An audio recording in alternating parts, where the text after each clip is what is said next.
what's going on, you guys? Nick here with Nick Strength and Power. We've got a lot to talk about today. We've got a lot of interesting stories. The first story that I have for you guys today, Steve Laureus, looking extremely impressive going into this weekend's Tampa Pro. Steve is doing Classic Physique this weekend in Tampa, and he posted this physique update, really the only recent physique update he's posted during his Tampa Pro prep since he announced he was doing the show. Now, he says in the caption of this that this was about 2.5 weeks ago, so probably around 3 weeks out from Tampa, and he says, before we really started pushing hard, and I'm really excited to get back on stage with the new package we put together. There has been changes made to my physique and presentation that I think you all will love. And I think Steve looks mind-blowing in this physique update. Steve has been a guy during his Classic Physique career, he's always been known for having this crazy structure, especially his crazy small waist, his V-taper out of this world. Great peaks on his biceps, the whole 9 yards. He's a really talented Classic Physique competitor. But I think the main criticism of him, like some of the other Classic guys that are a little bit taller, is to fill out the frame a little bit more and add some size. And during his offseason, it looked like he had done that, and it looks like in this physique update, he has done that. And hopefully when we see him on stage at the Tampa Pro, we see a bigger version of Steve and a conditioned version of Steve. And from what it looks like in this picture at 3 weeks out, it looks like he's going to be in shape. I'm really excited. I mean, it's been a while since we've seen Steve on stage. And like I said, one of the more talented guys from a structure standpoint. I mean, honestly, this guy is a great Classic Physique competitor, and I hope he wins Tampa this weekend. I hope that he qualifies for the Olympia so we can see him on the Olympia stage. So definitely something to be watching out for when you guys buy that live stream for Tampa. Make sure you don't miss Classic Physique, because I think that's going to be an interesting part of the show as well. I know everybody wants to see men's open bodybuilding, but I think Classic Physique is going to be a good one. Now, speaking of Classic Physique, one guy that I've really got my eye on in the Classic Physique division for the Classic Physique Olympia, Lord Jones, a.k.a. Brian Jones, who was your 5th place finisher at last year's Classic Physique Mr. Olympia. This guy, the more that I see of this guy, even though he's new to that first call-out at the Olympia, the more that I've seen of him lately, the more impressed I am by this guy's structure and the size that he seems to have, or at least the illusion of size that he seems to have. He's got these crazy round and full muscle bellies. Posting this physique update, which would be around 9 weeks out from the Olympia, he says opposite of serious playing, this side chest here. This guy is the real deal. And like I said, the more of him that I'm starting to see, the more I think that he's a serious threat to the top 3 in Classic Physique this year. It looks like he's made some improvements. It looks like he's added some size.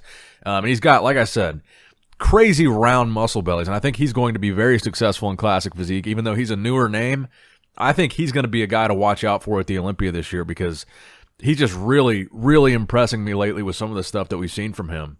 I think this guy is going to be a serious part of the conversation going forward as a potential candidate for the Classic Physique Olympia title. This guy, he's the real deal, man. He's good. Him and Steve both, I'm excited to see back on the Olympia stage this year and see where they wind up placing. I could see both of them in that first call-out. I could see Logan Franklin in that first call-out. So kind of similar to men's open bodybuilding, there's a little bit of a renaissance going on in Classic Physique, and some newer guys, some younger guys, some up-and-comers are starting to make some names for themselves in the ranks of Classic Physique. And don't be surprised if you see some new guys in the top 3 this year. Now, next up in the news, the latest physique update from Roelly Winklaar, just a couple weeks out now from the Alicante, Spain Europa Pro. Confirmed now, Roelly is not doing the Tampa Pro. We talked about that in the last video. He is not on the final version of the scorecard listed as a competitor, so it looks like his sights are set on Alicante, Spain. Now, he posted this physique update with the caption, vascular enough, with a question mark. And he says, we're on a mission out here. So really what we're looking for from Roelly Winklaar is he needs to be a lot tighter, a lot sharper. I guess vascularity could be considered part of that. But we want to see significant improvements from the Chicago Pro to this Spain show. We need to see a tighter version of Roelly.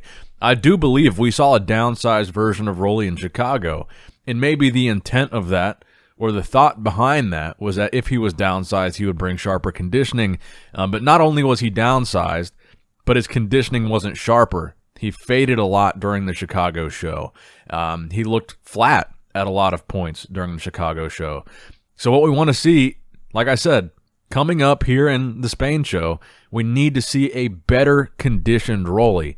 And the question is going to be, how much improvement can he make between those two shows. I think it'll give him a total of 3 weeks between shows, 3 or 4 weeks. So it will definitely give him more time than just simply between Chicago and Tampa to make those improvements. So maybe that's the reason why he's sitting out Tampa. But like I said, we really need to see a better version of Roelly if he wants to win this show in Spain. He's got to do better than he did in Chicago. And he certainly, when he shows up to the Arnold Classic, he's got to be way better than he looked in Chicago at the Arnold Classic.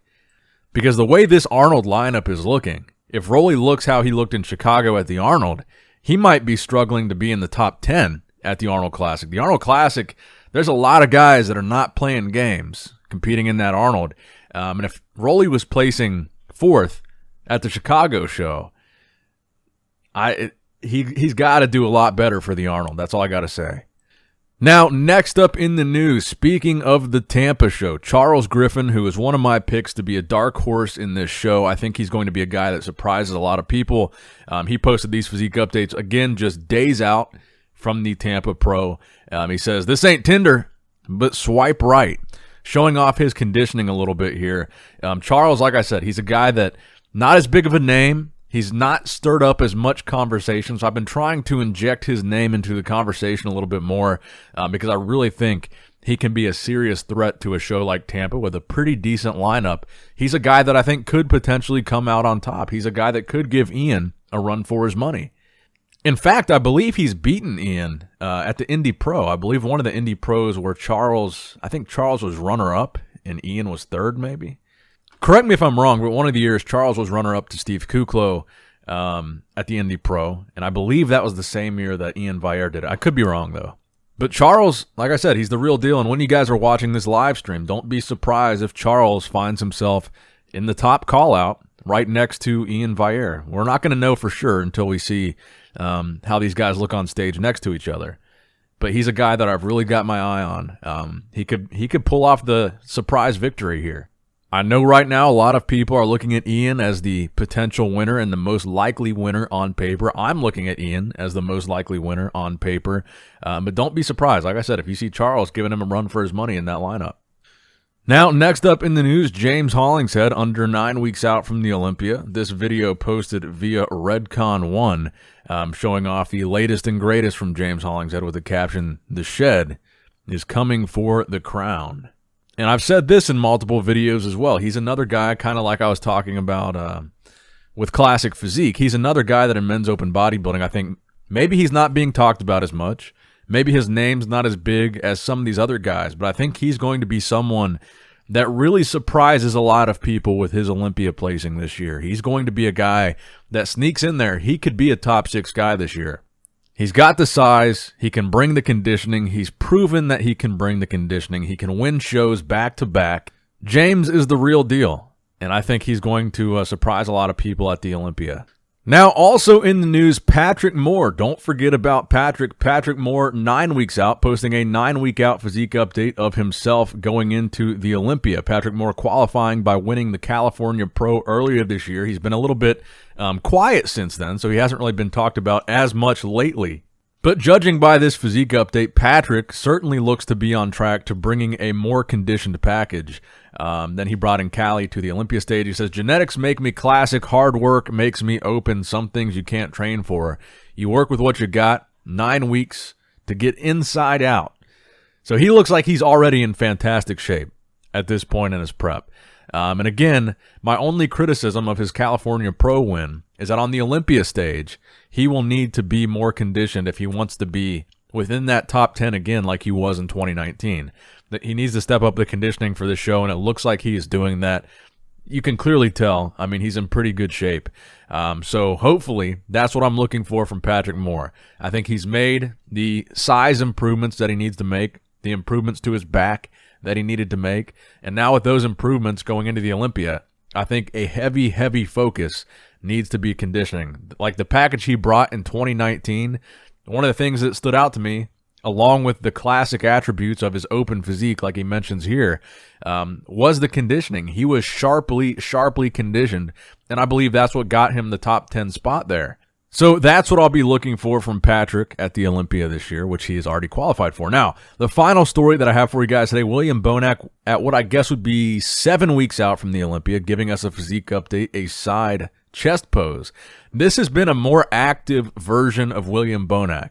He's been posting a lot of physique updates. He's been posting a lot of training videos. He's been very accessible to the fans. And typically, not so much, not as much as he is this time around. William Bonac very, very confident during this Arnold Classic prep. Now, he is an Arnold Classic champion going into this show. In fact, he is the defending champion going into this show.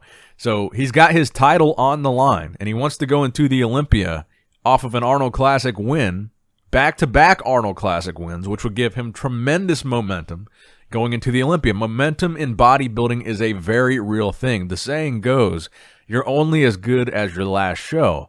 And if your last show is the Arnold Classic and you just won that show in this deep of a lineup going into the Olympia, you're a pretty good bodybuilder going into the Olympia if you're as good as your last show. So William Bonac is looking to do that. He looks very confident in his abilities to do that based on the number of physique updates that we've seen from him so far.